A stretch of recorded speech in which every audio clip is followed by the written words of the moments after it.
What is going on, everybody? It's your boy Gsluke here with a DFS preview for Thursday night football between the undefeated Philadelphia Eagles going against the Houston Texans. Going to go through everything you need to know for tonight's slate, what the chalk is, some of the builds that you can consider for a cash single entry or the large field GPP is my personal favorite, and then we'll wrap it up at the end with some of the sleeper picks and cheap guys that you can get to try and get some ownership flexibility. So let's go ahead and get this thing started. All right, got our projections up, and as per usual, going to start with the game script. So we got a 13.5 point spread favoring the Eagles, and you're looking at a relatively average total. It's right there in the 40s, like you're used to seeing for pretty much most NFL games. So I do expect there to be scoring on either side, but it is going to be dominated by the Eagles offense. You're looking at a team that has been unstoppable, whether it's through the air or on the ground, going against a team that has not only been a little bit inefficient. They have a few bright spots, especially a Dameon Pierce, that rookie running back, who's been a lot more efficient than the rest of the offense around him,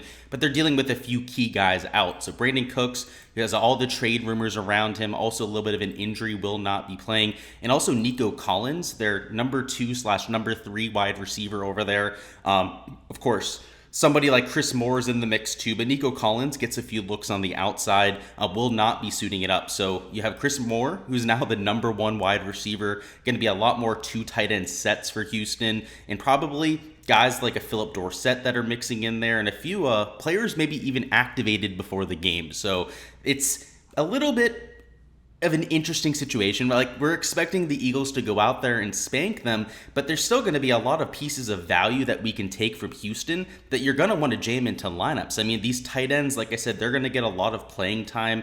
Guys like Philip Dorsett, what is he? Let's see his price tag. He's here at $4,000. Chris Moore's $5,400, and he's their number 1 wide receiver. We're not expecting them to be wildly efficient tonight. That's why there's a 14-point spread here. But even in a 4-2 or a 5-1 stack for the Eagles, a lot of these wide receivers are going to have value. So when we get down to that section of the board, we're really going to focus on some of the snap shares and some of the receiving shares, where I expect some of the targets to go. But let's start with the chalk up top. So this whole Eagles side, I'm stacking it.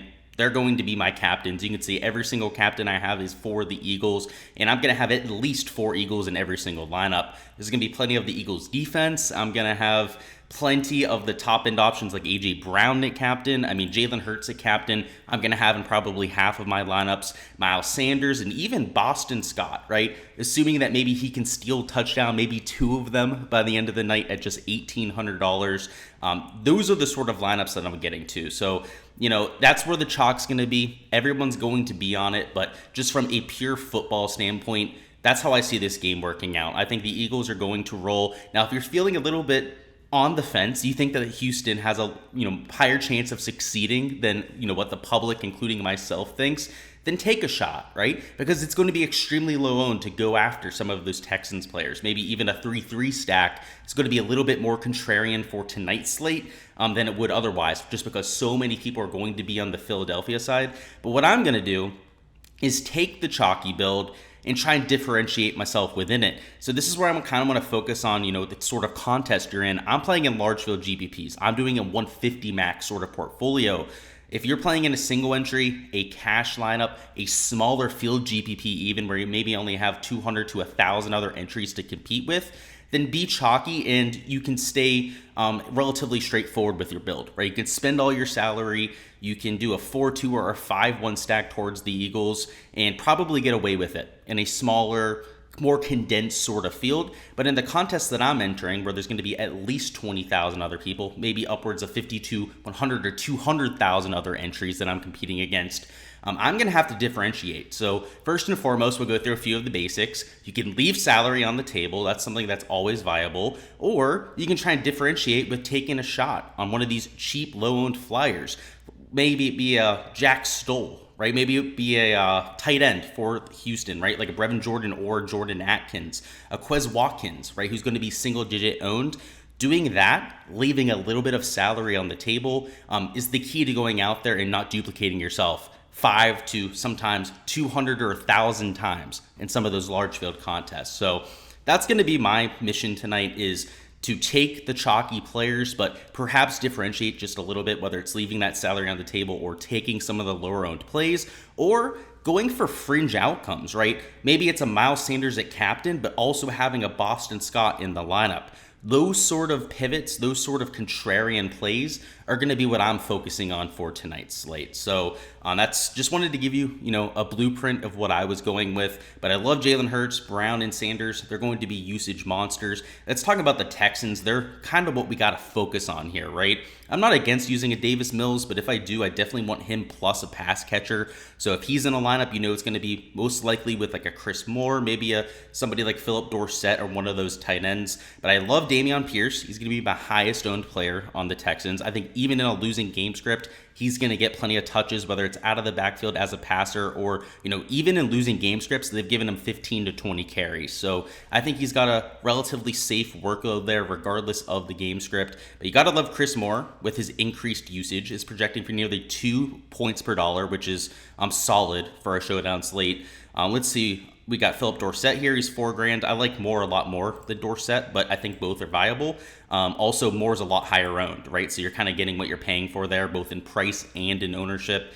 In terms of those tight ends, O.J. Howard makes sense. I'll have him in my player pool. I'm also playing Brevin Jordan. I think those will be your tight end 1 and tight end 2 for Houston, but don't completely throw away Jordan Atkins. I mean, he's going to see some playing time. I'm just trying to prioritize the players that are going to be on the field more. So if you want to add all 3 to the player pool, I completely understand it. And lastly, we've got Tyron Johnson. So he's likely going to be the wide receiver 3 for Texas, which means he's going to play quite a bit. $200, I have him projected for 4 fantasy points, so it's not like he's jumping off the board. But if he can go out there, get us 2-3 catches, maybe catch a touchdown, right? That'd be fantastic for somebody at $200. Might end up getting into the optimal lineup. But outside of that, I guess the kickers I'm okay with. I don't love them. They're not in my pool right now. Texan defense, I don't love it. It's a pure punt if you're going to play it. And the Eagles defense, I'm okay with them at flex, but I don't love it at captain. Somebody's going to go out there, score you 15 to 20 fantasy points, and likely way outscore the defense. So it's not my favorite. They're getting significant ownership at captain too. I have them at 9.2% right now, so I just don't think it's worth it. Again, just sticking to those skill position players, right? Like a Devonta Smith, Dallas Goedert. These 3 guys at the top are just no-brainer picks for the captain slot. I guess the one place that I'm getting a little bit more unique at captain would be Boston Scott, right? He's 0.3% owned. If you can take Boston Scott at captain, I guess I'll talk through it, right? $2,700. You can play anyone you want up here. You can take pretty much all 4 of these top end players and Dameon Pierce. I'm pretty sure you can play these 5 guys.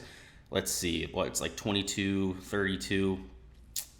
It's close. I think you might be able to play those top 5 players plus the other guy there. Actually, no, you can't. No, you can't take all 5 of these guys up here. I thought he was $200. He's not, right? He's $2,700 at the captain slot. But you can take 4 of them, right? 4 of these 5 guys up top, maybe mix in one of these mid-tier options, round out a lineup, and probably a pretty solid way to go. So that's something that I'm going to be doing in probably 5 to 10% of my lineups. But again, a majority of that focus is going to be in these top tier Philadelphia options. All right, fellas, so that is all I've got. Little quick preview for y'all. Make sure to stay tuned for everything this evening on the Patreon. So if you're on there, I'll be posting an update after the injury report comes out, maybe some of the surprise active wide receivers for Houston that we might want to get to in a 150 max format. But until next time, guys, best of luck with any of your lineups tonight, any outright bets that you decide to go with for this Thursday night football game. And like I mentioned, if you want access to my projections as they change, again, I'll be posting spreadsheets throughout the day today as we get some of that news.